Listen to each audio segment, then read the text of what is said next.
Okay, we have our normal X-ray for reference, chest X-ray, and I want you to pay attention to cardiac area just to see how it looks like on a normal chest X-ray. Cardiac shadow is only visible as a dense tissue and by the interface created by the air in lung tissue. Also note, you cannot differentiate between pericardium and myocardium, just as you cannot differentiate between cardiac and abdominal densities. Differentiation or delineation of tissues or organs on X-rays is only possible because of these similar densities. Some absorb more radiation and some absorb less radiation than the others and create distinct shadows. I'll now show you another chest X-ray. Okay, pay attention to cardiac area once again. Notice the presence of radiolucent shadow, or in simple words, air density within cardiac area. Let me change the window level settings for you and let me zoom in for you so you can clearly see the air density, a conical shadow of air density within cardiac area. The shadow seems to be contained within a cavity and is clearly separated from lung despite of having the same density of air as in lung.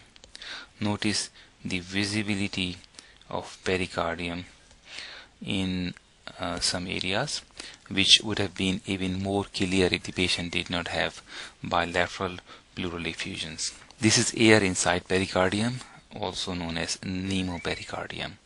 The air is between pericardium and myocardium, and that is why you can see shadow of well demarcated pericardium in some areas.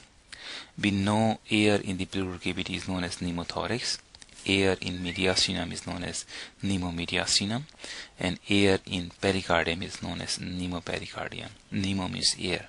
Pneumopericardium is identified on plain chest X-rays by the presence of air density surrounding heart. If the lung was normal and aerated, you would see pericardium even better. Pericardium is firmly attached to ascending aorta just above the main pulmonary artery, which contains air within the cavity.